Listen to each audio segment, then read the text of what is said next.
So I welcome everyone to the class.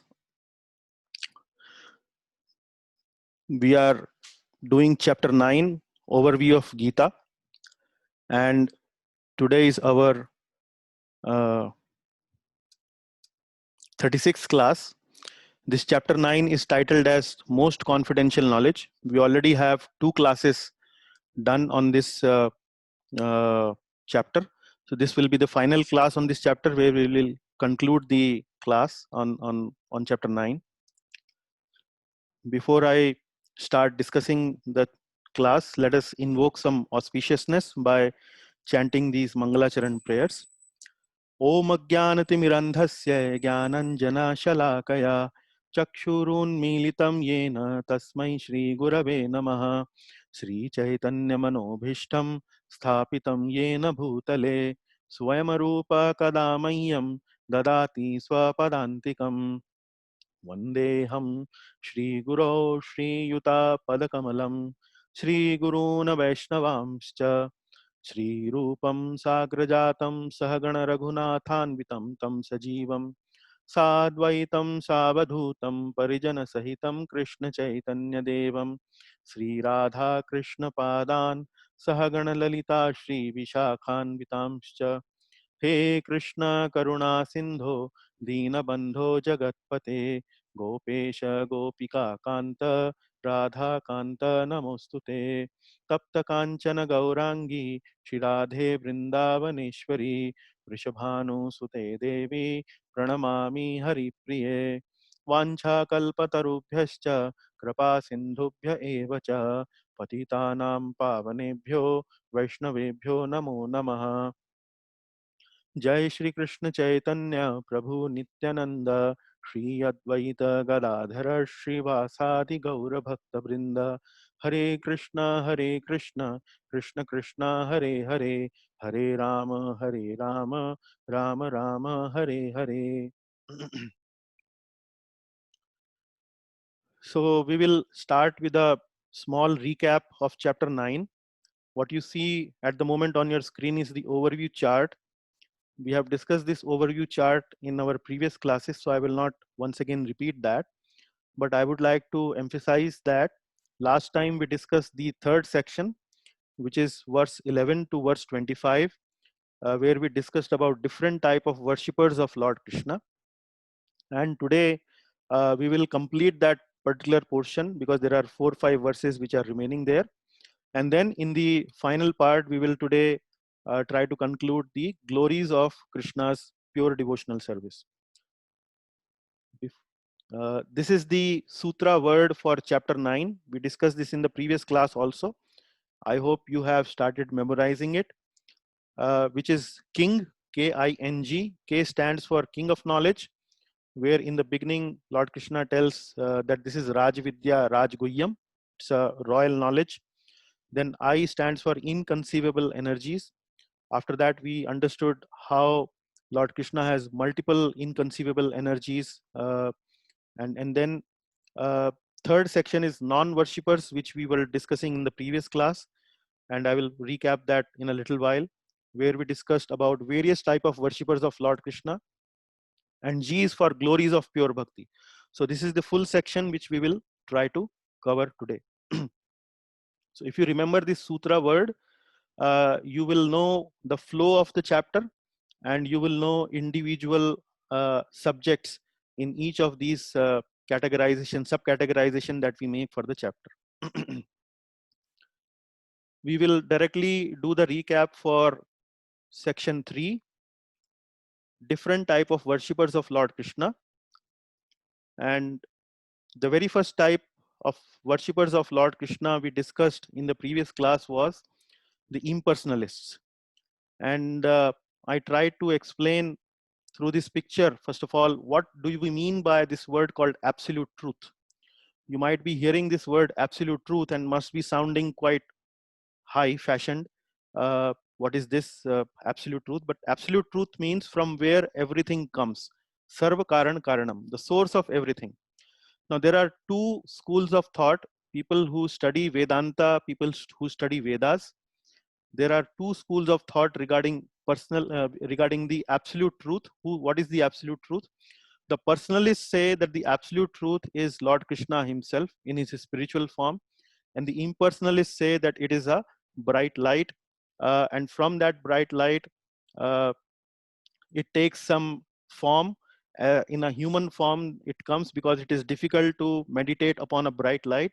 So for convenience, there is a human form available. It could be Krishna, it could be Shiva, Parvati, Durga, Ganesh, and so on. So these are impersonalists. The personalists say that Lord Krishna is the absolute truth.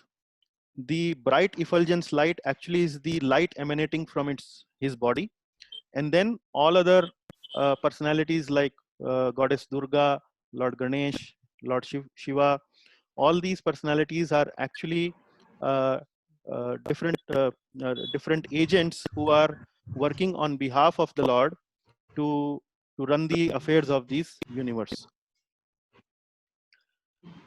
And we understood about what is the misconception. The misconception among the impersonalists is about the spiritual form of the Lord. They think that the form of the Lord is uh,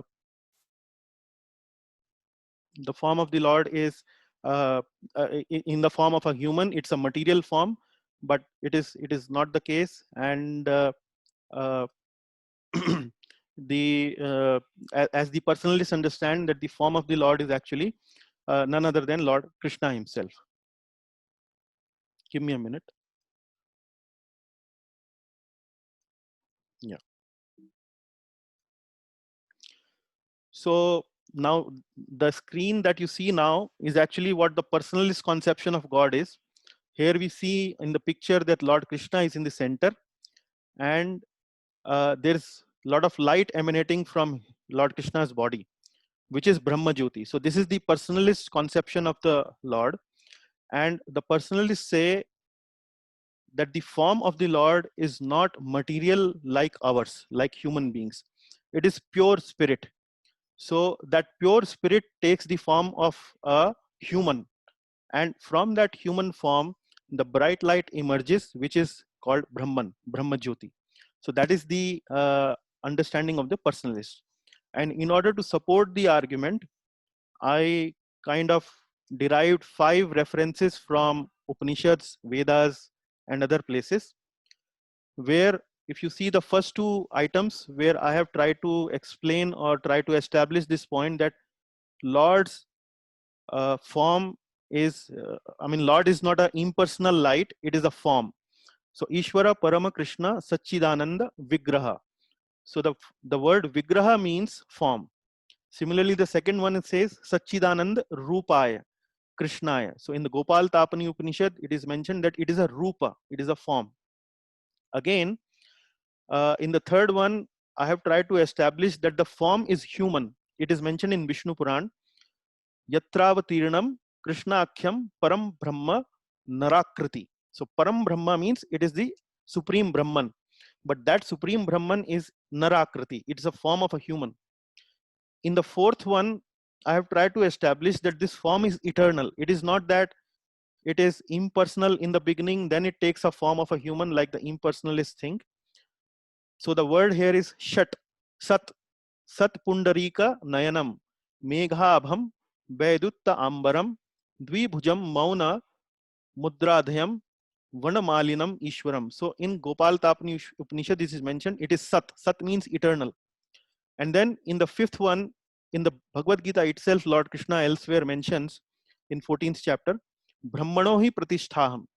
So in this slide, when you saw this bright light, which is called Brahman, so the impersonalists think that the Brahman is the absolute truth, but in Bhagavad Gita 14th chapter, Lord Krishna himself establishes that Brahmano hi pratisthaham, which means I am actually the basis of the Brahman. So if you see these 5 references, there are multiple other references also, but these 5 references are sufficient to drive away the point that the form of the Lord is a person. It is not material, it is spiritual, it is human-like form, and the Brahman, which is the bright light emanating, bright light, which the impersonalist thing is an absolute, is nothing but the Brahma Jyoti emanating from the body of the Lord. So this is with reference to verse number 9.11. It's a little difficult verse to understand all these concepts together, but it is important to develop the right kind of faith when we worship the Lord as Lord Krishna, as we are suggesting. Again, in the 12th verse, Lord Krishna mentions that if you do not worship me with the right concept, or if you are worship me by minimizing my eternal nature, that conception will lead to failure. It will be a wastage of all your endeavors. So that is what it says: Mogha Asha, Mogha Karmano, Mogha Jnana Vichetasa. Mogha means wastage, failure. And why it is failure? Because this kind of understanding that the absolute truth is also spiritual, we are also spiritual, and one day we will also become God. That is actually the basic flaw in the philosophy, which is anti-devotional, against the principle of bhakti. In the principle of bhakti, the most important aspect is the understanding of the relationship. Lord is the master, we are the subordinates. It is not that we will become the master one day. So becoming master one day is the uh, incorrect understanding of the relationship. So this relationship, the Sambandha Gyan, the Sambandha Gyan has to be really very clear when we are doing our sadhana, when we are doing our bhakti, that he is the master and will always remain the master. It is not that one day we will also become the master. So that is what the Lord is criticizing such worshippers. But this is one extreme. And then we go to 9.13, where the Lord mentions that those who take shelter of my divine nature actually are Mahatmas, they are great souls, and they worship me without any distraction, which means Ananya Manaso. Ananya. Anya means other, Ananya means no other. So with single pointed focus, these people, these who are known as pure devotees, pure bhaktas, they worship me only without any distraction. In the 14th verse, we see this use of the word satatam kirtayanto. The word kirtan has been used in this verse, because our movement, which is the ISKCON society, is part of the Sankirtan movement, which was started almost 550 years ago by Lord Sri Chaitanya Mahaprabhu in West Bengal. And we are offshoot of this Sankirtan movement. So many times people ask this question: why do you people, or why are your followers always doing kirtan? Now, that is what the answer is given in this verse, which says Satatam Kirtayanto Mam Yatantascha Dradvrata. So such people who are described in 9.13, who are Mahatmas, who are great souls, they always engage in the Kirtan, which means singing my glories, the Lord says. And in 15th verse, we discussed three type of worshippers, Ekatvena, Prathakwena, Bahuda Vishwato Mukham. Now, these three type of worshippers are somewhere in between the impersonalist Mayavadis, who consider the form of the Lord is Maya, is material. And on the other extreme are the Mahatmas, or the pure devotees, who worship the Lord with pure determination and constantly, always.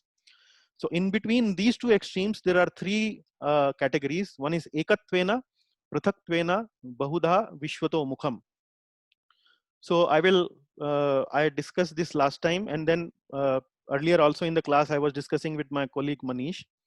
So in simple terms, if we have to explain what this Vishwato Mukham, Prathakwena, Ekatvena means, so I gave a little prelude to it. I gave a little background to it, which is when people start thinking about God, how the conception of God generally come in their mind.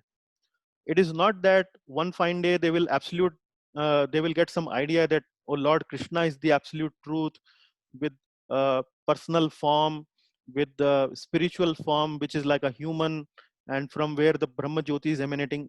It doesn't happen like that. So people develop the conception of God gradually, and this is something what possible categories you can see of people.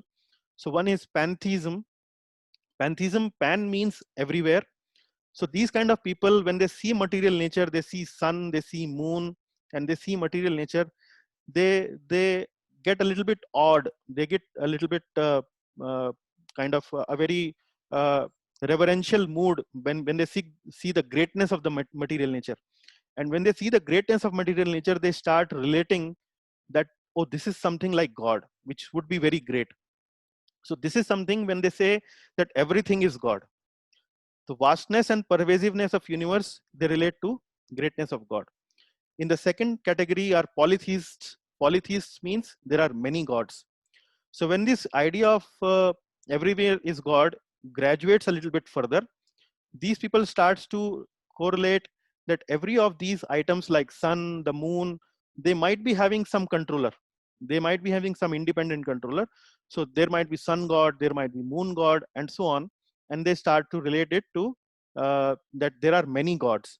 So this is also something like a demigod worship, like Devi Devtas worship.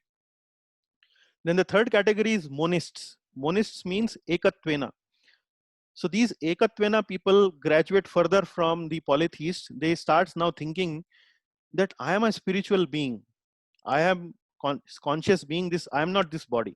So that understanding they have. But the Lord is also a spiritual being, eternal being. So I am also spiritual. The Lord is also spiritual. So we are ek. We are one. So this is ekatvena. So these are monists. But these people don't commit this mistake like the people which we discussed in 9.11, whom we call as impersonalist Mayavadis. But these people are Brahmavadis. Brahmavadis, they don't minimize the position of the Lord, that one day we will also become Lord, or the Lord has taken a human form and has come in a human form. This mistake they don't do. So since they are not offensive to the Lord, they are still, the Lord call them better than the Mayavadis. In terms of spiritual evolution, we say that pantheists are the least evolved spiritually because they don't consider themselves spiritual. Polytheists are better than pantheism in understanding of God, and monists are even more evolved because they are talking on a spiritual platform. So that is the primarily the idea of these three type of worshipper, which are pantheists, polytheists, and monists. In 9.16 to 9.19, Lord Krishna gives further details about the Bahuda Vishwato the pantheists. And in this particular verse, Lord Krishna says that these people starts to do yajna, the sacrifices, and whatever are the activities of the sacrifices, they consider as me. They consider as it is the part of the absolute truth, the Supreme Lord.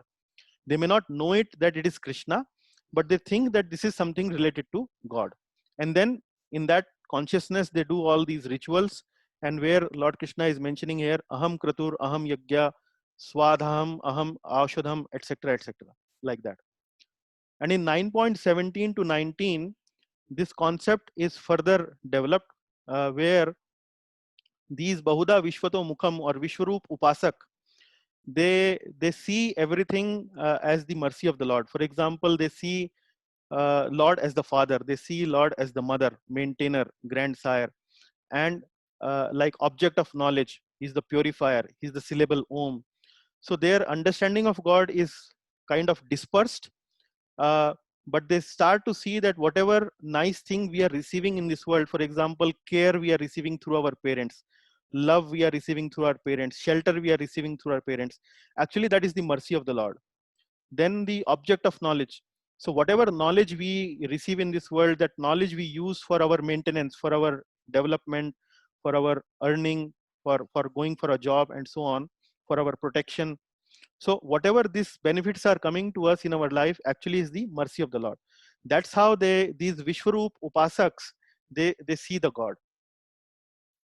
So today we will continue our discussion further from on different type of worshippers. So we have considered impersonalist Mayavadis, that actually also include atheists, which Mamta Mataji asked in the beginning of the class, which I'll take the question at the end of the class. Then also Lord has discussed Mahatmas, pure devotees, and then three other categories, Ekatvena, Prathakwena, and Bahuda Vishwatamukham. Now the Lord comes to demigod worshippers. These are the people who worship various Devi Devatas like Indra, Chandra, Surya, uh, Saraswati, Lakshmi, and so on. So uh, now I will read the verse where the Lord explains about these demigod worshippers. त्रैविद्यमां सोमपः पूतपापा यज्ञ रिष्ट्वा स्वर्गतिं प्रार्थयन्ते ते पुण्यमासाद्य सुरेन्द्रलोकम् अश्नन्ति दिव्यान् दिवि देव भोगान्. So the translation is, the Lord says, those who study the Vedas and drink the Soma juice, seeking the heavenly planets, worship me indirectly. Purified of sinful reactions, they take birth on the pious heavenly planet of Indra, where they enjoy godly delights. So here there are multiple items to be discussed. So here the Lord is saying those who study the Vedas seeking the heavenly planets. So these people, these worshippers who are demigod worshippers, they are studying the Vedas for what purpose? Mainly to seek heavenly planets. And in our class on chapter 8, we understood that there are multiple heavenly planets. Earth is somewhere in the middle, and there are 6 other heavenly planets above, and 7 other hellish planets below the Earth planet. So that is uh, so these people who study the Vedas for the purpose of attaining heavenly planets. Now the Lord is saying that these people, when they do this kind of a worship, actually indirectly they worship me only. But because of they worship in a wrong way, in an incorrect way, they do not achieve me. Rather, what benefit they get is they are purified of their sinful reactions, which the Lord says here is puta papa. Puta means purified, papa means of sins. Trevidya mam somapaha puta papa. So they are purified of their sinful reactions, and they, as a result of it, they take birth on the pious heavenly planets, and where they enjoy godly delights. Here say te punyama sadhya surendra lokam. So they acquire a lot of piety, and with that piety they go to surendra lokam. Surendra means Sura Indra. Sura means Devata, Indra means king. So the king of Devatas is Lord Indra. Now this Lord Indra can be a different personality in different times. Indra represents actually a post. It is not something, a name of a particular Devata. So different yugas or different time periods, different Indras or different personalities take this post of Indra. So here Lord is saying that with this piety, they enjoy, they go to heavenly planets where they enjoy godly delights. So in these heavenly planets like heaven, there are a lot of facilities available. The enjoyment or the degree of enjoyment of material things is much more, and that is what these people uh, get the result of demigod worship, where their sinful reactions are purified, they go to heavenly planets and they enjoy godly delights. However, in 21, the verse number 21, the Lord identifies the flaw in this type of worship, because in 20 he's saying that they acquire a lot of punya, lot of piety, but in 21 he's saying te tam bhuktva swargalokam vishalam shine punye martyalokam vishanti evam trai dharmam nu prapanna gata gatam kam kama labhante. So in verse number 21, Lord Krishna is saying, when they have just enjoyed vast heavenly sense pleasure and the results of their pious activities are exhausted, they return to this mortal planet again. Thus, those who seek sense enjoyment by adhering to the principles of the three Vedas achieve only repeated birth and death. So, the flaw of this particular type of worship is that they get punya, but when these punyas are diminished, like we have in the bank account, we have credit, we have debit. So by worshipping the devatas, they acquire a lot of credits. Because of that credits, they go to the heavenly planets. But in the heavenly planets, when they enjoy godly delights, so they are debiting from their account. And when their punyas are shin, what the Lord is saying, Shine Punya. Then when the Punyas have sheen, they have subsided, they have diminished. Martya Lokam Vishanti. The Martya Lokam means planet Earth. Martya Lokam Vishanti. Though they fall back once again to Martya Loka. And hence, the flaw is that despite reading Vedas, despite doing all these pious activities, the end result is only repeated birth and death. So that is the flaw the Lord is identifying for demigod worship. In verse number 22, Lord Krishna contrasts this kind of a worship with the worship of a pure devotee, where the Lord says that the pure devotee worship me with ananya. Ananya means with single-minded focus. So in 22, Lord says, Ananyaschintayanto mam ye janaha paryupasate tesham nityabhiyuktanam yogakshemam bahamyaham. Ananyas chintayanto mam. So you can see this word ananya comes again and again. Wherever ananya word comes, it generally indicates pure devotional service. So ananyas chintayanto mam. Chintayanto mam's remembering me. Mam means me. Lord saying is for himself.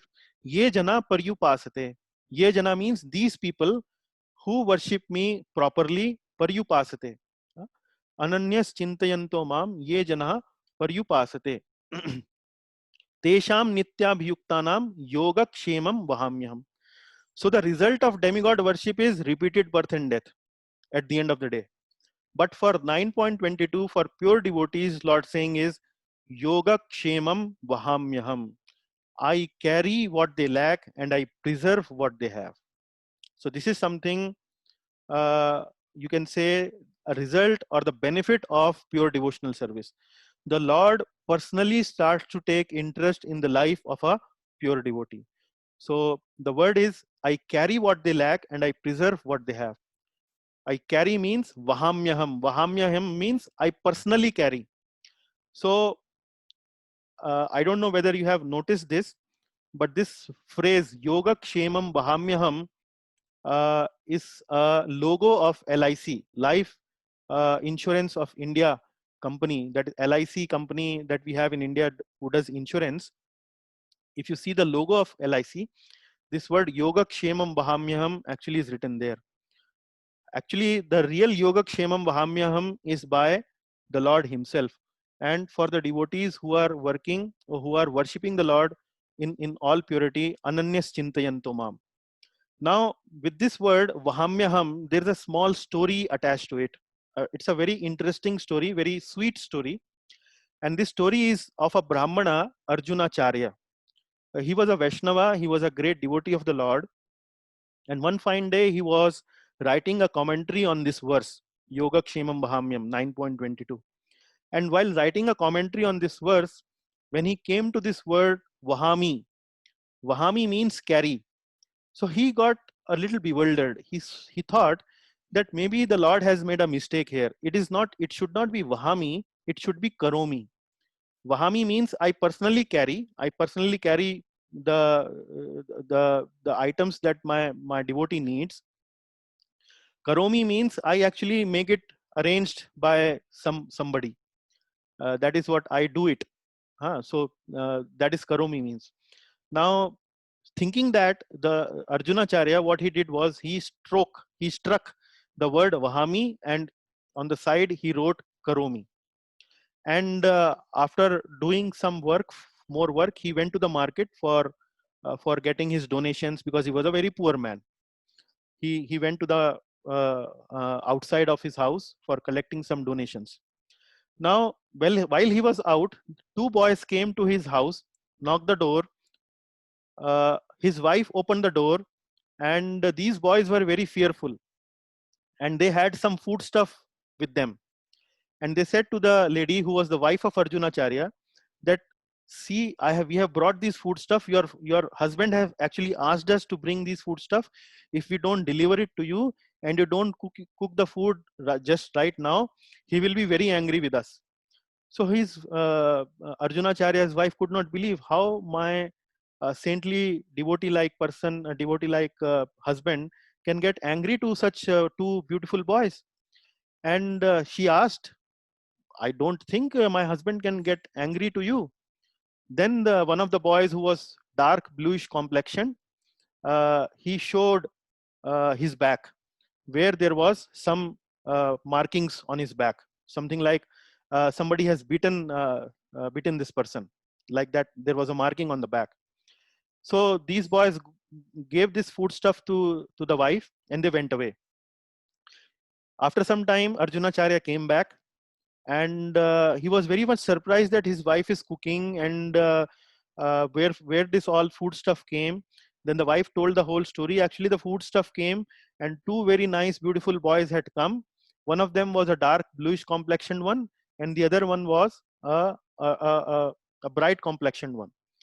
So and they told me that you have sent me, and they even told me that you have beaten him, and they showed some marking on the back. Then Arjunacharya inquired, what were these boys look like? And when the wife told him about their whereabouts, or about the one was dark complexion, another was bright complexion, Arjunacharya understood that his wife actually got the good fortune of the darshan of the Lord himself, Lord Krishna and Lord Balaram. And then he contemplated and understood that in the morning I had struck that verse Vahami. So the Lord has come personally to deliver these foodstuff to my home, that since I am his devotee, he's personally bringing all that to my home. That is mainly to make me understand this point, that no, it is not like that. I personally come for my pure devotee. So it's a very beautiful story. It charms the heart, and how the Lord actually personally takes care of his own devotee. So we'll move to the another verse, another important verse, which says that the demigod worship is actually a wrong way of worshipping Lord Krishna. The verse goes like this: Ye apya anya devata bhakta yajante shraddhayanvitaah te api mameva kaunteya yajantya avidhi purvakam. So ye apya anya devata bhakta. Anya devata bhakta means those who are worshipping anya devatas, other devatas. Yajante shraddhayan vitaha, and then te api mam eva kaunteya. What does this mean? They actually worship me only. Te api mam eva kaunteya. Kaunteya means Arjuna. Mam eva, only. Eva means only. Te api, they also worship me only. Hyo kaunteya. Yajanti avidhi purvakam. Yajanti means worship. Avidhi purvakam means in a wrong way. So the word is very clear, avidhi purvakam. So the demigod worshippers, the Lord is saying that actually they worship me only, but that worship is actually a wrong worship. It's a avidhi purvakam worship. And then ultimately in verse number 24, the Lord finally says that actually all these worships, all these sacrifices, what people do, they are ultimately meant for satisfying Krishna only. They are ultimately meant for satisfying me only. And then he mentions this verse, aham hi sarva yajnanam bhokta cha prabhureva cha na tu mama bhijananti tatve natascha yavanti te. What he's saying, aham hi, aham means me, aham he means surely, aham hi sarva yajnanam bhokta. For all the sacrifices, ultimately, who's the enjoyer? Who's the sarva yajnanam bhokta? I am actually the only the bhokta. I am the enjoyer. Cha prabhureva cha, and I am the master. I am the master and I am the enjoyer. So ultimately, all these sacrifices are meant for satisfying the Supreme Lord Krishna only. In verse number 25, Lord Krishna mentions that different worships means different destinations. You worship somebody, you go to that destination. You worship other person, you go to other destination. And that is what the picture on the right actually is trying to convey. That who worship devatas go to devatas, devalok. Who worship pitras, the forefathers, they actually go to the pitralok, forefathers. Those who worship ghosts and spirits, which is a tamasic worship, but those who worship ghosts and spirits goes actually to the ghosts and spirits. And then those who worship me, Krishna says, they come to me. So the verse goes like this: Yanti devavrata devan pitran yanti pitravrataah bhutani yanti bhutejya yanti madhyajinopi mam. So yanti dev vrata devan. So the people who worship deva goes to devas, goes to devan lok. Then who worship pitras, they go to pitra lok. Who worship ghosts and spirits goes to their planet, and those who worship me actually come to me. So this is also in order to explain that there is also a thought that goes among various philosophers, spiritualists, which says yato mat tato pat. Say whatever your inclination is, you take that inclination, but it will be your path, but ultimately it will go to God only. No, it is not as simple as that. Here Lord Krishna is clearly mentioning those who worship devatas go to devatas, those who worship pitras go to pitras, and bhutas go to bhutas. Those who worship me come to me. So there is a difference. Now we will start the one of the most beautiful sections of Bhagavad Gita, which is about the glories of Krishna Bhakti. So in this particular section, you will see that how the Lord has some special bonus points who actually directly worship or engages in the direct worship of the Lord Krishna. So whenever in the verses those bonus points are coming, I have placed a small victory cup there, which kind of gives like in airlines, if you are a loyal passenger to an airlines, the airlines give you some discounts, some bonuses because of the loyalty that you show towards the airline. So similarly, the Lord also shows or gives some loyalty bonus points to his Ananya Bhaktas, his pure devotees. And that probably you will see how that feature comes in various verses in this particular section of the Bhagavad Gita. Yeah, so here the first one, the verse is Patram pushpam phalam toyam yo me bhaktya prayachati tadham bhaktyu upahrattami ashnami prayatatmanah. The Lord says, Patram pushpam phalam toyam. If one offers me with love and devotion a leaf, a flower, a fruit, or water, I will accept it. So patram means leaf, pushpam means flower, phalam means fruit, toyam means water. Yome bhaktya prachiti. Bhaktya means with devotion, with love and reverence. If the devotee offers me patram, pushpam, phalam, toyam with awe and reverence, with love and devotion, then tadaham bhakti upaharatam ashnami prayatatmanaha. Then the Lord says, I will accept it. So here there are number of various points which we need to meditate upon. One is that devotion actually is the most important ingredient when we are making an offering to the Lord. You have already seen in Bhagavad Gita at various places that Lord is a creator of universes. A person who is creating universes, does he need our patra, pushpa, phala? He is actually self-sufficient. Actually, all these patra, pushpa, phala, we are receiving mainly because of his own, because of his causeless mercy. But our position is something like of a child who, if he wants to give to a father on his birthday, he takes money from the father, goes to the market, purchase a gift, and then uh, out of love and devotion, he gives, when he gives it to the father, Father, I have brought a small pen for you. The father becomes very happy. Oh, my son has thought so much about me. Similarly, when the devotee takes these offerings of patra, pushpa, phala, and water and offer it to the Lord with love and devotion, the Lord says he accepts it. So this is something which is the sweetness of the bhakti that is now the Lord is revealing now in this chapter. If you remember in chapter number 7, we studied Jnanam Teham Savijnanam. In the verse number, I think 4th or 5th verse is there in chapter 7. where I had described to you what does Jnanam means. Jnanam means understanding Lord's greatness, and Savijnanam means understanding Lord's sweetness.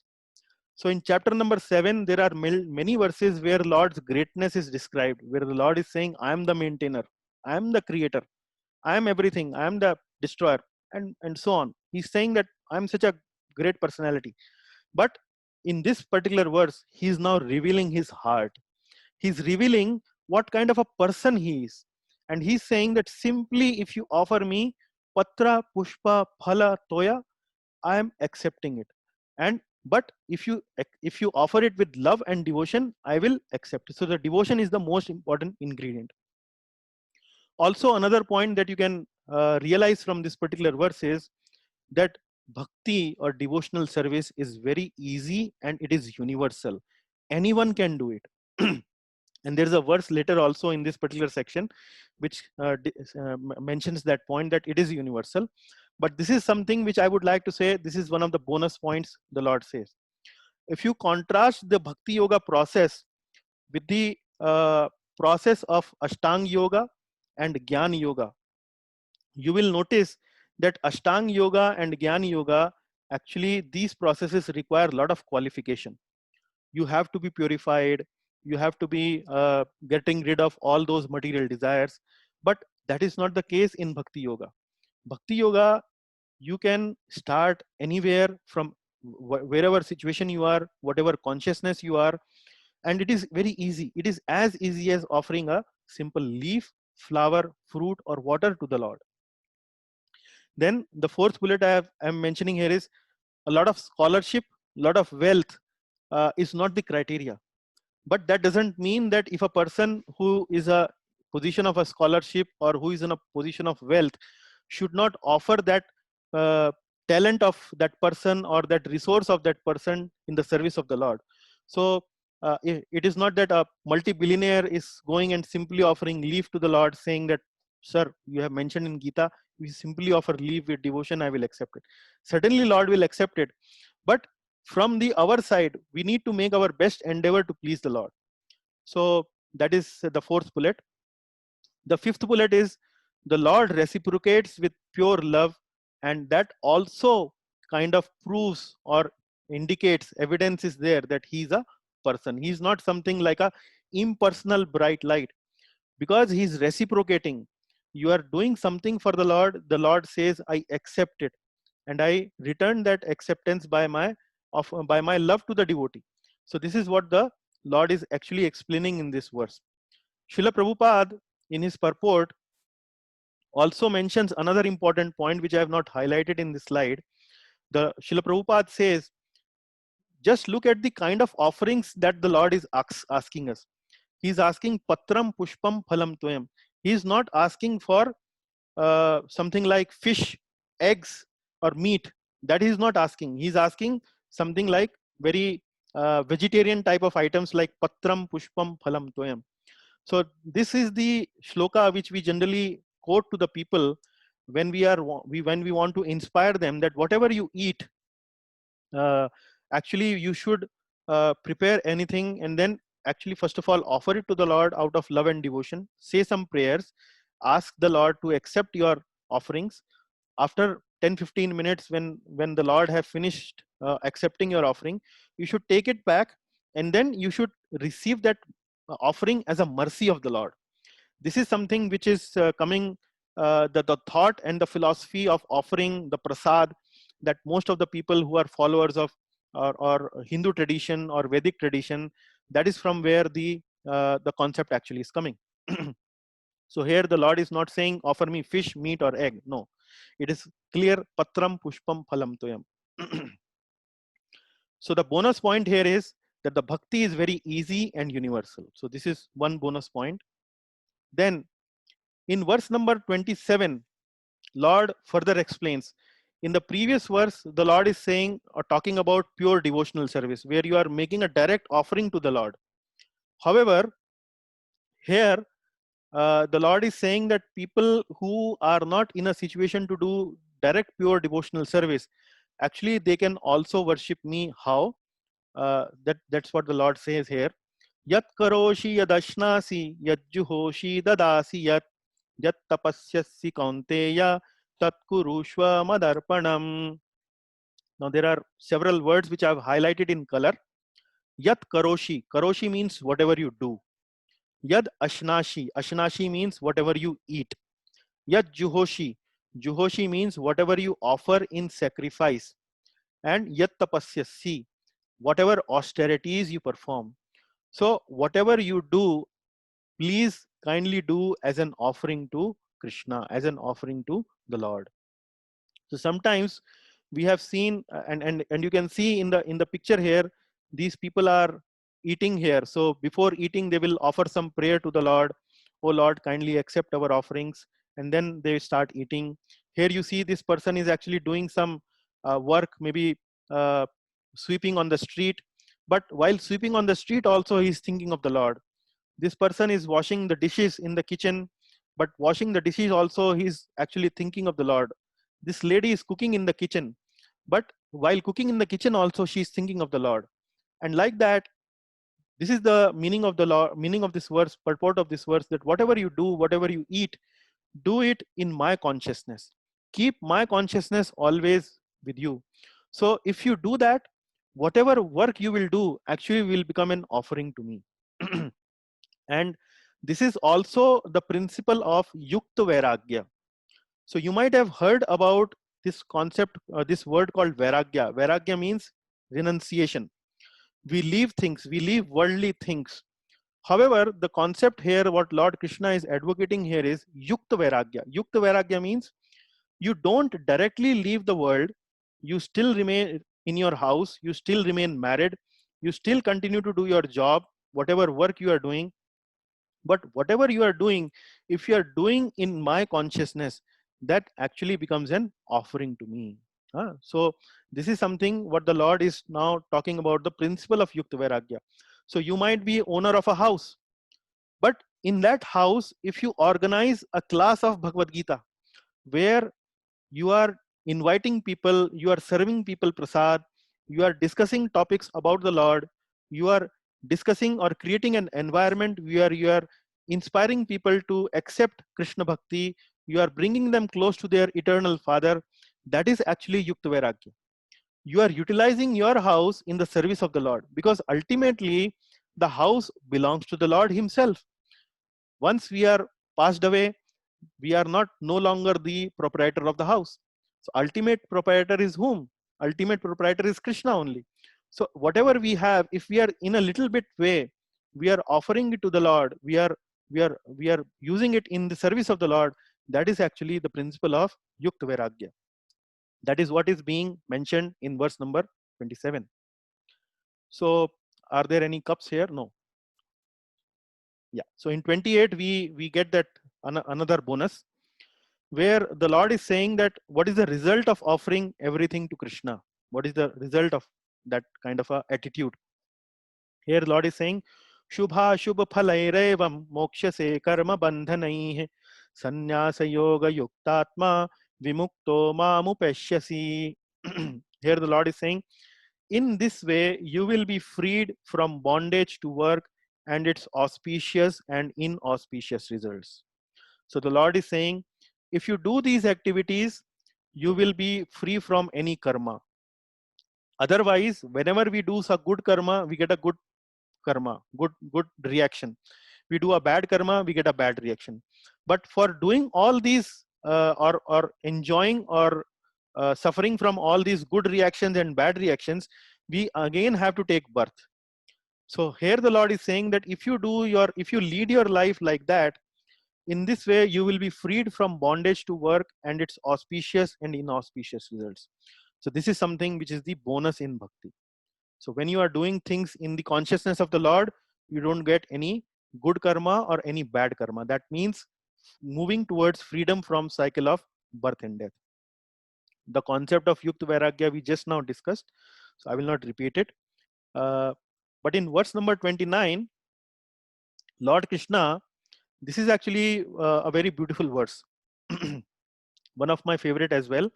And you will see how once again the sweetness of Lord once again is indicated in this particular verse.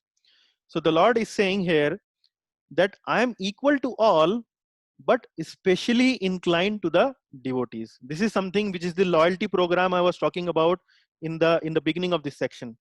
So the airlines is equal to all in terms of levying the fare of the airlines, in terms of giving the facilities to the passengers, but who are loyal to the airlines, he gives some extra bonus. So this is one bonus. So Lord is saying, Samoham sarva bhuteshu na me dvesho asti ma na priyaha ye bhajanti tu mam bhaktya maite teshu chapyaham.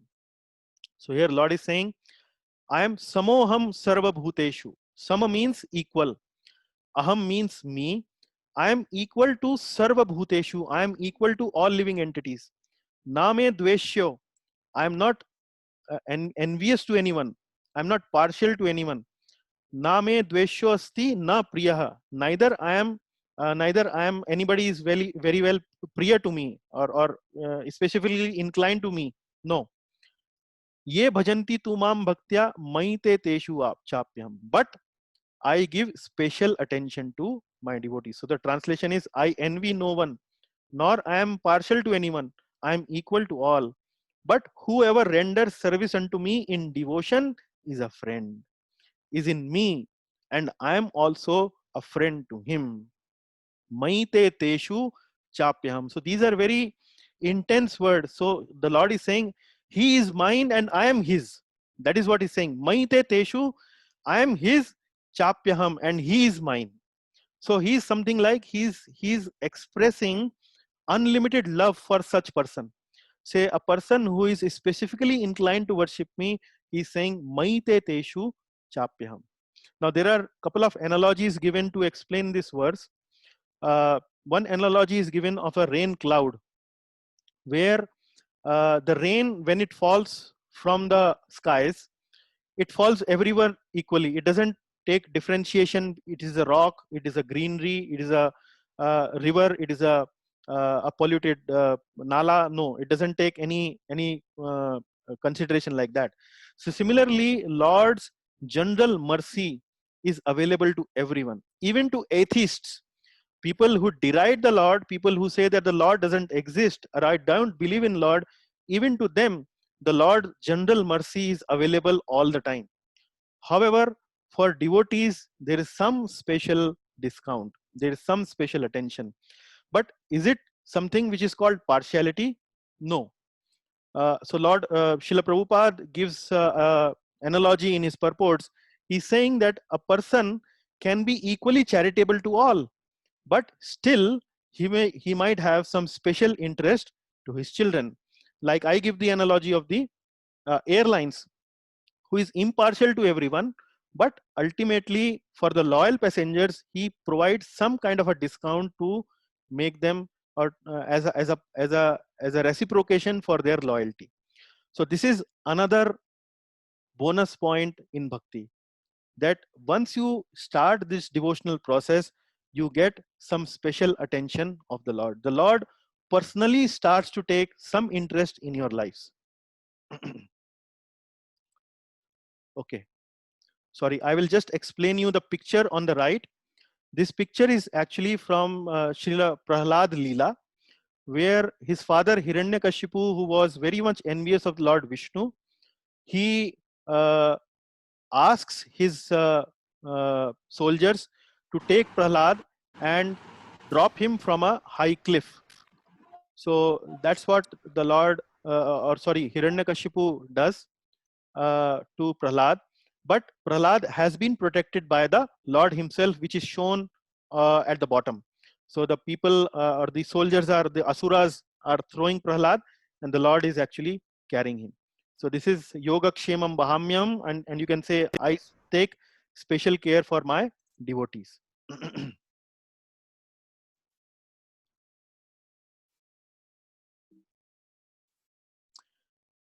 So another very nice verse, it is about, now this is something which you will really like, specifically a person like me who sometimes do a lot of mistakes in bhakti.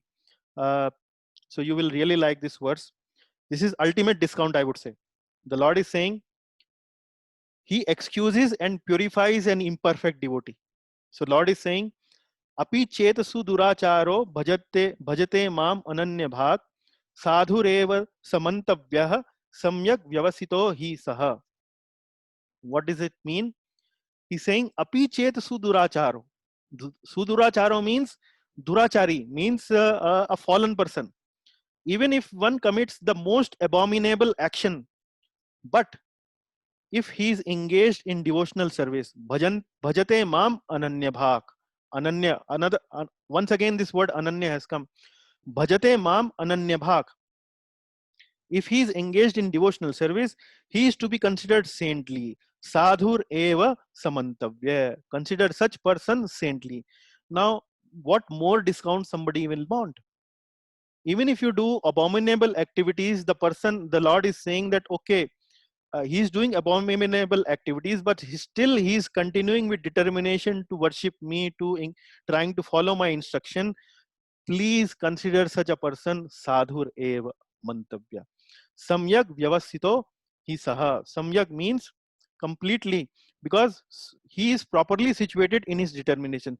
Simply because he is situated in his determination, accidentally some fall down has happened, accidentally some mistake has happened, kindly don't consider such a person as durachari. Still consider him as saintly, because soon he will become righteous, because he has started to engage in the process. He has started the purification process. He is not completely pure, but since he is determinedly engaged in the process, ultimately one day he will become purified. And don't consider such a person a durachari.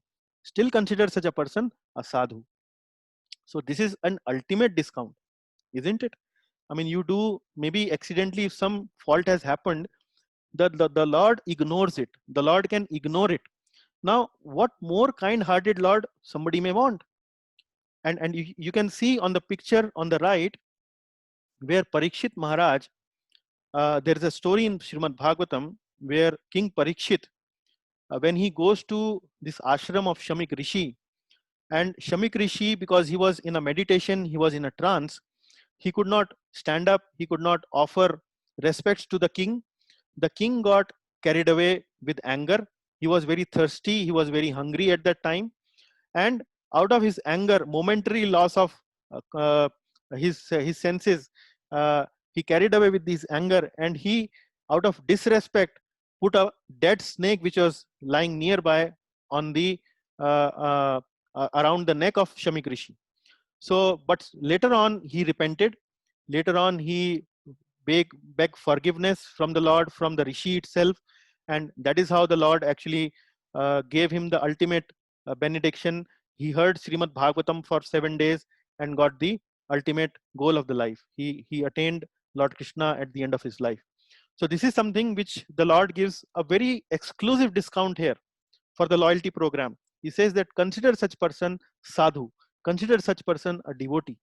And another analogy we can give is, when we start the process of bhakti, we may still be having a lot of impurities in our heart. But one should consider such impurities something like, when you switch off the fan still continues to rotate, isn't it?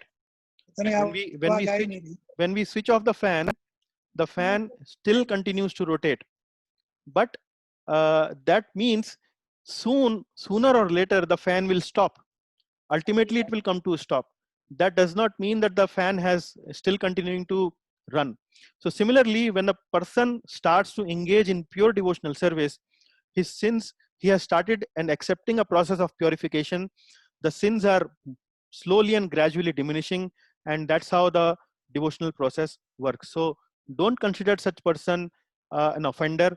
Soon the person will attain the purity that he is desiring for, aspiring for.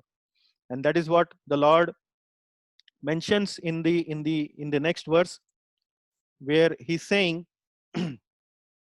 sorry, I read the first verse here. The second verse itself is there in the slide, where he's saying, Shipram bhavati dharmatma shashvat shantim nigacchati kaunteya pratijanihi name bhaktya pranishyati.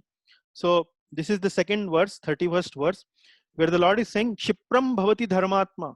So don't worry, he will soon become a dharmatma. Shipram means soon. Shipram bhavati dharmatma shashvat shantim nigacchati. And then he will attain lasting peace. O son of Kunti, declare it boldly that my devotee never perishes.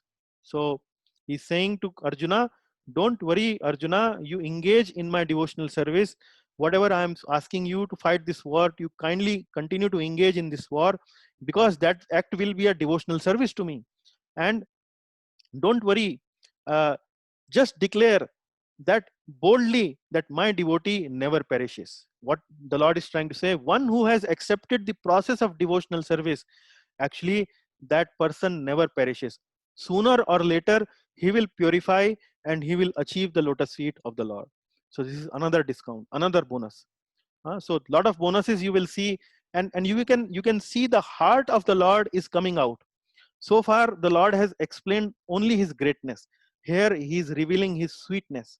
He is saying, don't consider such a person an offender. And soon he will become a dharmatma. He's behaving like a very caring father or very caring parent who's pleading to someone that, okay, maybe my child has committed some mistake. Kindly, sir, don't punish this child. Maybe out of ignorance he has committed this mistake. And so on, he's trying to explain. So you can see the sweetness is coming out so very openly. Another verse where you will see another discount, where he's saying that even people who are dacoits, who are papa yonaya, who have taken low birth, they are even such person are actually eligible to attain supreme destination. So here is saying, mam hi partha vyapashritya ye api syuh papa yonaya Sriyo Vaishyasthatha Shudraste api yantim param gatim. So people who are not so much inclined towards uh, spiritual philosophy, those who are have some difficulty or they are not so much gifted to understand the spiritual subject matter, even such people, if they accept the process of devotional service, pure bhakti, even these person will attain supreme destination. So like in the previous verses we saw that where the Lord is saying that I am equal to everyone, but I have special inclination toward devotees. So again and again, the Lord is explaining that point. And the best example to understand that verse is the life of Srimad Valmiki Muni. Valmiki Muni in his earlier life was a dacoit. Now, what more abominable action you can think of a person who is actually killing people, robbing on the streets, and doing some business like that? So even when this person called Ratnakar, Valmiki's name in his previous life when he was a dacoit, uh, when such a person who was a dacoit, who took or who came in contact with this pure devotee of the Lord, Narad Muni, and under the guidance of Narad Muni, he started chanting Mara Mara, which when you reverse it becomes Ram Ram. So when he chanted the pure names of the Lord, he became a devotee. So this is what the process says. Other processes, for example, Ashtang Yoga, Gyan Yoga, and so on, one can never imagine to attain this kind of a perfection. But this is the power and purity of the devotional service, which you studied in the earlier verses in this chapter. Even a abominable or a papa yonaya can become a dacoit, can become a pure devotee of the Lord by following the devotional process. So if a papa yonaya can become, if a abominable person like a dacoit can even become a devotee of the Lord, what to speak of elevated people who are brahmanas, raj rishis, and so on.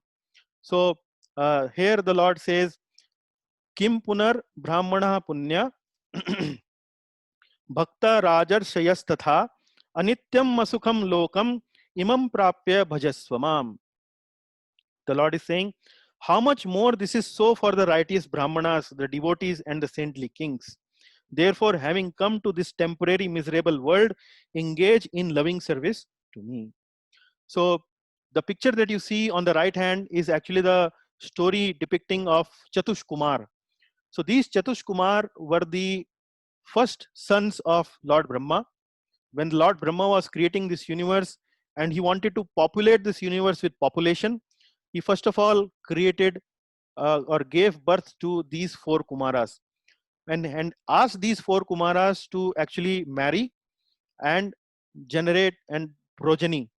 But these Kumaras were already renounced. They say that, oh my dear father, we are not interested in creating progeny, we are already renounced. And hence they rejected the offer of his father. And then these Chatush Kumars, once they reached Vaikuntha, where Lord Vishnu is there, and in Vaikuntha, at the doorstep of Vaikuntha planet, they met with Jai and Vijay, the doorkeepers of Vaikuntha planet. And when these children were barging into the Vaikuntha kingdom of the Lord, or the palace of the Lord, these doorkeepers stopped them. Like children would playfully go here and there, so they thought that these are children, and they stopped these children. But then these people said that, why are you stopping us?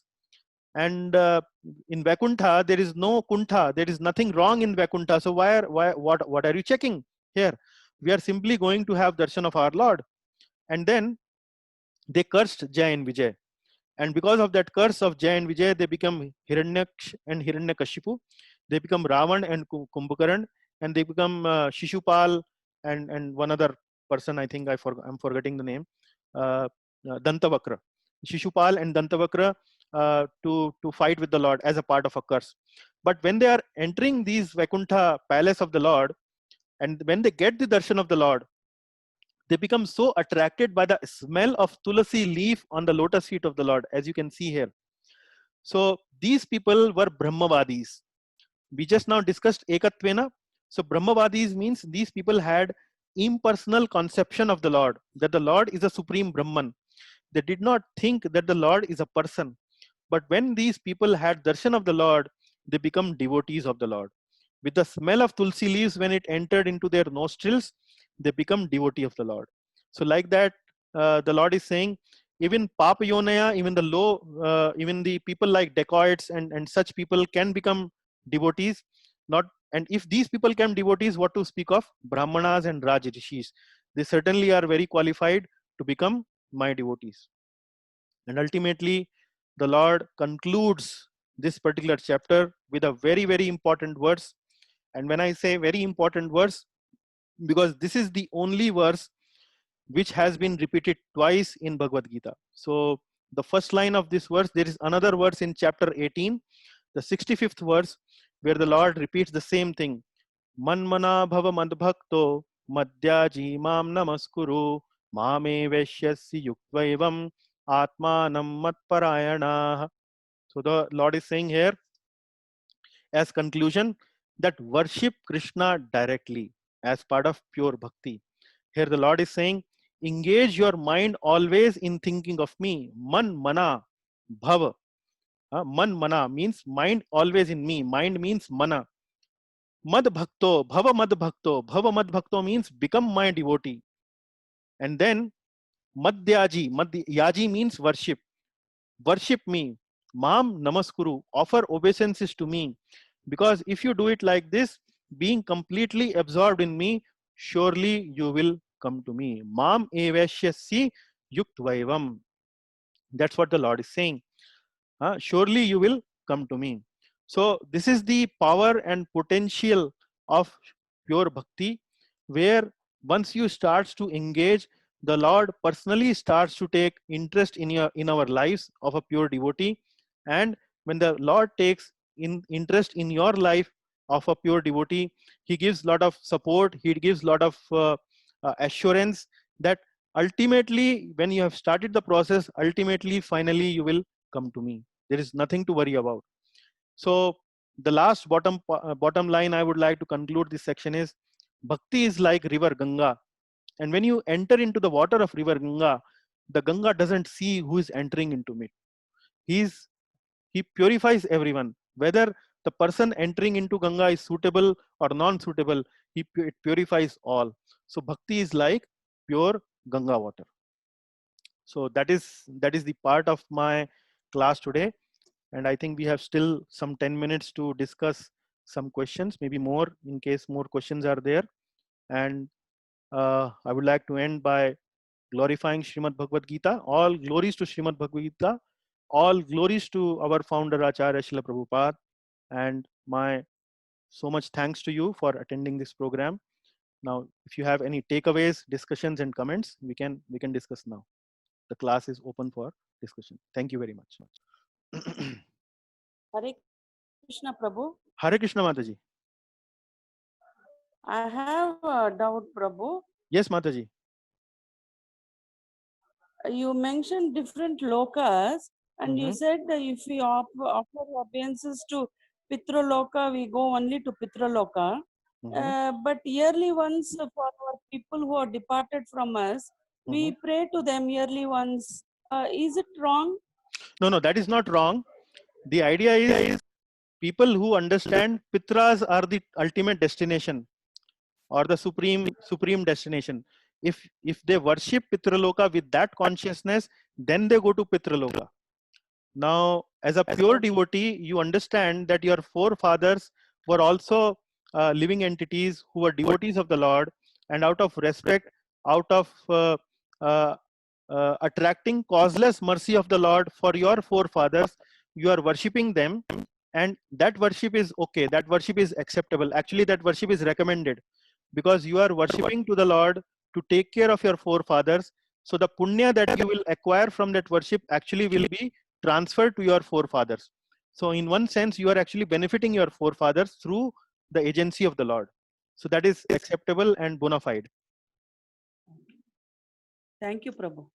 Thank you, Mataji. So Prabhuji, over to the same query. Yes. So like just giving an example that also worshipping demigod, they will go to the demigod planets or whatever, correct? In that case. Yeah. But just I want to understand, like suppose we have so many temples here and so many demigods here. For just giving an example of maybe Kashi Vishwanath temple in Banaras, right? The priest or pandit is from day one till the end of his life doing the worship of Lord Shiva there, correct? So from the whatever from day one to the end of his death. So what typically he will achieve actually in this case? Kailash. So there are Kailash Lok. Okay, but still, if he is aware of Krishna consciousness, because he is mostly devotee is towards that god or that demigod, right? So he will be never going to that kingdom. Well, that depends upon the consciousness of that person. If the person is engaged in the worship of Lord Shiva, who is very much similar to Lord Vishnu, there is not much difference between Lord Shiva and Lord Vishnu. So it is mentioned in Brahma Samhita that Lord Vishnu is like milk and Lord Shiva is like curd. Now, what is the difference between curd and milk? In one sense, they are same, but in one sense, they are different also. Isn't it? Yeah. So Lord Shiva Correct. actually is known as the Gun avatar of the Lord. So actually, it's a little difficult concept at the moment to explain because Lord Shiva's personalities or explaining this Shiva Tattva is a little time. It's a little time taking concept. But whatever, suffice it to say, for the time being and addressing your question, the people who would worship Lord Shiva will go to Kailash Lok. And if in Kailash Lok they may develop attraction towards Lord Krishna, they can go to Krishna Lok or Golok from Kailash Lok itself. So it is not that. But generally that doesn't happen.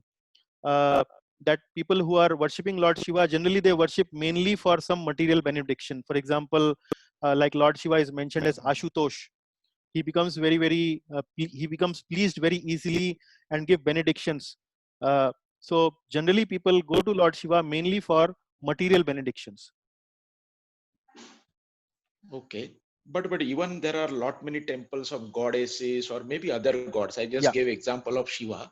So right. what happens in those cases typically? So like Bhagavad Gita says, Devan Devyajo Yan, that verse is there which we discussed, which says those who worship Devas goes to Devalok, those who worship Pitras go to Pitralok, and like that. So similarly, if you worship various Devatas, your destination is decided accordingly. Considering these Devatas as supreme, you may go to worship, for example, so if your consciousness depends, if you are, these Devi Devatas are all very respected personalities. They are very elevated personalities. They are doing the job of the universe on behalf of the Lord. So they are not ordinary personalities, much more elevated personalities. So we need to respect them very much. But the point is, if we start to consider them as supreme, then the Lord is saying that you are doing this worship avidhi purvakam. You are doing it avidhi purvakam. And then in 7th chapter, they are actually, the Lord also saying is they are alpamedasa. Alpamedasa means less intelligent, isn't it? So the Lord is saying, see, the Vedic manifold, the Vedic fold is very wide. There are people who are atheists, who doesn't believe in God. But like you saw, ekatvena, prathaktvena, bahudha vishwato mukham. So when they starts to come towards divinity, they starts to come towards divinity by, for example, accepting the greatness or the Supreme Lord as universe. Then maybe they understand that these universes are managed by different demigods, and then they advance a little further. So the point is, the purification has started from, if you consider a Vedic family a big circle, then there are some concentric circles inside. So one is a Vishwaroop worshipper, one is a Prathaktvena worshipper, one is a Ekatvena worshipper, one is a Artharthi, Jigyasu, one is a demigod worshipper. Ultimately, if they are accepting and acknowledging the superior powers or divine powers, they are within the Vedic system. But ultimately, the Vedas, the conclusion of the Vedas is Lord Krishna is Krishnastu Bhagavan Swayam. Vasudeva Sarvamiti, Sa Mahatma Sadurlabha. In chapter 7, we read that, right?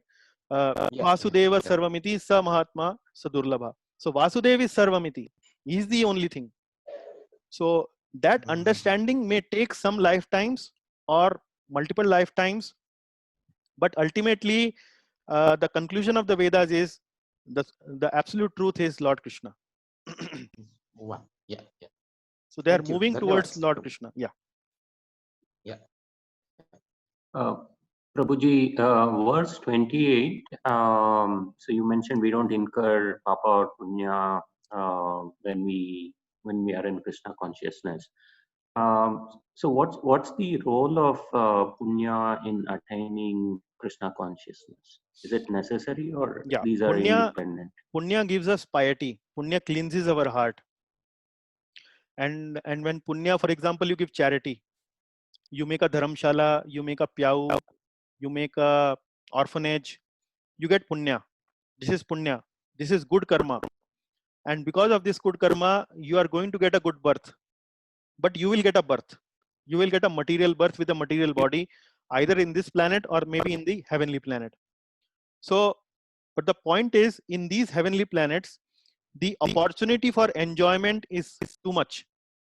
So generally, when you go to these planets, people who are not inclined towards, spiritually inclined towards Krishna consciousness or bhakti, they may try to enjoy these facilities and then get carried away with these facilities and destroy all their punyas, and then once again come back. Shine loke martya lokam vishanti, like the other verse mentioned, isn't it? So that is the role of punya, is to give you a good birth. But the devotional process or the devotional service done in some consciousness of the God doesn't incur reaction, and that you will see in the sections of Bhagavad Gita where Karma Yoga has been described, Ashtanga Yoga has been described, where the word yoga comes. The word yoga actually means that you are connecting to the divine, and in the consciousness of divine, if you do something, then that is going to not incur any reactions. So why the Lord discusses all these topics in Gita? Because in the earlier chapters, in the first chapter, Arjuna gives this answer or this reason that if I kill my relatives, I will incur sin. So the Lord is saying that if you do your duty as a consciousness of sacrifice, that you are doing a sacrifice, when you are doing your duty in a detached way, in a selfless way, you will not incur sin. So argument of Arjuna has been answered by Krishna like that. But in Karma Yoga, the understanding of Lord is limited. The person who engages in Karma Yoga, the understanding of Lord may not be in the sense that Lord Krishna is the absolute truth, who is the Sham Sundar form, from whose form Brahma Jyoti is emanating. Ultimately, he may not have that idea. He may have that idea, maybe it is Prathakwena, he may Ekatvena, he may have the idea that he may be Bahuda Vishwato Mukham. But in that consciousness, when the person does some karma, some activity, he may still be not incurring any reactions. So that is what it means. But simply doing punya without any concern for yoga, without any concern for divinity in that activity, charity, you will get good birth, and that will purify your heart, and that purification of your heart can ultimately lead you towards God one day. That's what it is, which is a slow process. Directly worshipping Krishna as supreme lovable entity, as supreme Lord, takes you on fast track. And because you are on the loyalty program of the Lord, you'll get a lot of help, you get a lot of benefits, discounts, and Lord will personally take interest in your life. That's what the Bhakti Yoga has the benefit and has the advantage. You may not realize it now, but once you engage into the process, you probably might experience it at different part of your life gradually.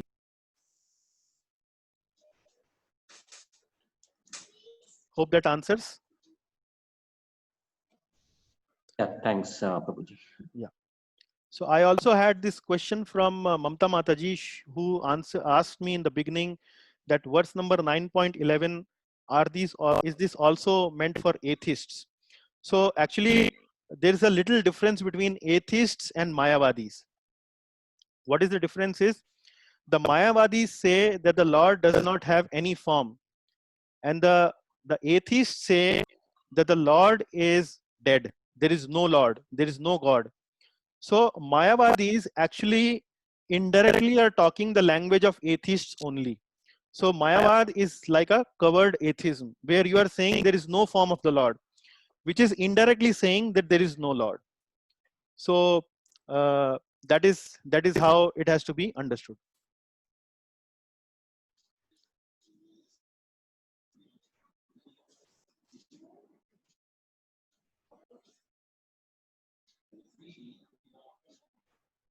Any other question? Any other takeaways from the devotees, which they found the class maybe in some way inspiring to them? They liked a specific point and would like to share with the forum, with the other devotees, because your inspiration will inspire other devotees also. Hence, I am opening up this for requesting you to share your takeaways also, in case you have any. Just only one small thing, which is in Yes, continuation. This basically Krishna is telling the simplest and direct path is you submit to me and I will take care of everything. Correct. It's like unlimited contract. Unlimited and contract. What is he saying at the same time? It's actually, if you look at it in whichever way, whatever contract you get into, you get that results. Like somebody was asking, if I pray Shiva, if I pay this thing, yes, you will get that corresponding benefit. But if you want liberation from this samsara saga of repeated births and deaths, then the only direct route is you pray to Krishna with wholeheartedly, like you said. Even if you offer, it doesn't matter what you offer, but it is a devotion, and surrender to me, and I will take care of you. Correct. That is to me, for me, the message of life, so to say. Very good, Prabhu. You have summarized it well. Yeah, that is what it is. Yes. Actually, in the end, Lord Krishna emphatically, because he had discussed a lot of things in Bhagavad Gita, Karma Yoga, Jnana Yoga, Dhyana Yoga, and so on, so forth. Ekatvena, Prathakwena, Artho, Arthartho, Jigyasu, blah, blah, multiple things. Ultimately, he summarized everything in Bhagavad Gita, 18th chapter, last chapter. He says, Sarva Dharman Parityajya, Mam Ekam Sharanam Vraj. Aham Tvam Sarva Papebhyo मोक्षयिष्यामि मा शुचा. That's what he says. कि भाई कोई doubt न रह जाए. Ultimately मैंने कई चीजें बताई इनको और अल्टीमेटली फाइनल बॉटम लाइन में बता देता हूँ, टेक अवे बता देता हूँ कि क्या मैंने अभी तक बोला है अल्टीमेटली. तो वो टेक अवे अगर क्लियर है तो बाकी चीजें अगर कुछ थोड़ा बहुत नहीं भी क्लियर हुई हैं तो ओके चलता है.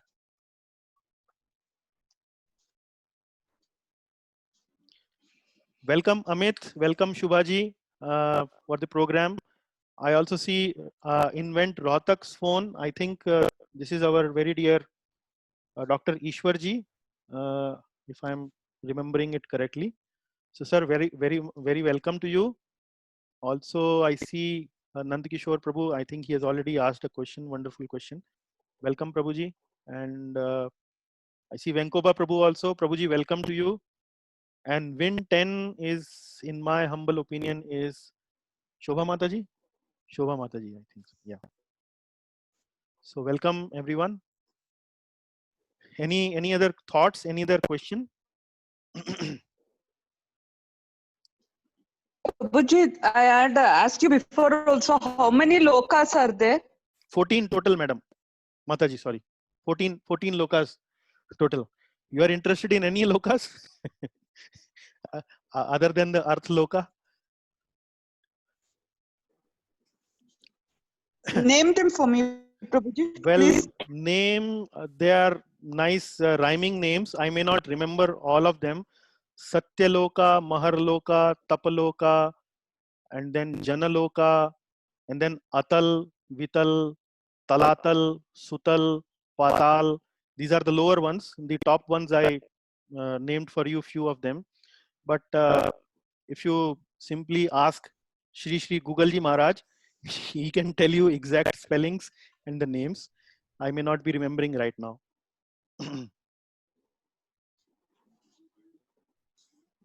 But some of the names that I could recall, I just recited before you. The topmost is Satyaloka, which is Lord Brahma's place. And then Tapaloka, Janaloka, Maharloka. I think these are 4. Then Bhuloka is the 5th one. I mean the 7th one. Then Atal, Vital, Talatal, Sutal, and then Patal. I think then these names are like that. Tal means down and other means a little bit higher. So what is this Swargaloka, Prabhuji? Prabhu, since I am not interested to going there, I have not inquired or studied much about it. No. We see people calling that I will go to Swarg after my death. So I'm just actually asking this is very regularly heard. Yeah, this is the planet which is presided by Lord Indra. So what exactly is the name? I can find it out for you. Like here it is saying Surendra Lokam in one of the verses where the Lord is saying Surendra Lokam, which is Swargalok. So the idea actually is go to higher planets. So I can find out for you. We hear these terms, Swarg and Narak, which we use very common. So I just wanted to ask you. So Narak means all the hellish planets. Bhagavatam gives a very vivid description. What do you enjoy? Okay, my wife has given me that benefit. So Mataji's topmost is Satyaloka, then Tapaloka, Janaloka, Mahaloka, Dhruvaloka, Suraloka. I think Suraloka might be Swarga. Then Bhuvarloka. No. Bhuvarloka. Then the Bhuloka is Earth. Then Atala, Vitala, Sutala, Mahatal, Talatal, Rasatal, and Patal. These are the hellish planets. So all 14 planets. But just one correction. Yes, think Prabhuji. it is Bhurloka, Bhuvarloka, then there is Swarloka. Swarloka is what we refer as Swarga. Then we have Marloka, Janaloka, Tapaloka, and Satyaloka. Okay, Prabhu. I neither. Again, it's Google only. It's not my. It's a Google. Google Ji can tell you. Bhur, Bhuvar, Swar, Mahar, Jana, Tapa, and Satya. Yeah. So these planets. Swarloka is what we normally. Yeah. So these planets are situated on the stem of the lotus. So from Lord Vishnu's navel, the lotus comes. Lord Brahma is sitting on the top of the lotus, and on the stem of the lotus, all these planets are placed. Lord Brahma creates these planets. This is part of creation, mentioned in Srimad Bhagavatam.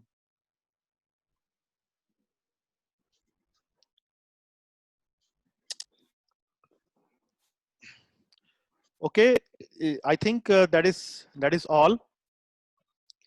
We then now put the class to rest, and I must thank everyone for very kindly coming to this class, creating a very nice satsang atmosphere, and benefiting with each other association. Thank you very much. Next Saturday, same time, we will continue with our workshop. So we will have a workshop next Saturday. I'll post the quiz soon for you to participate in the quiz. Thank you very much. Hare Krishna. धन्यवाद. Hare Hare Krishna. Krishna. Prabhuji, Anand Aika. Anand Prabhuji, धन्यवाद. Hare Krishna. Hare Krishna. Hare Krishna. Hare Krishna.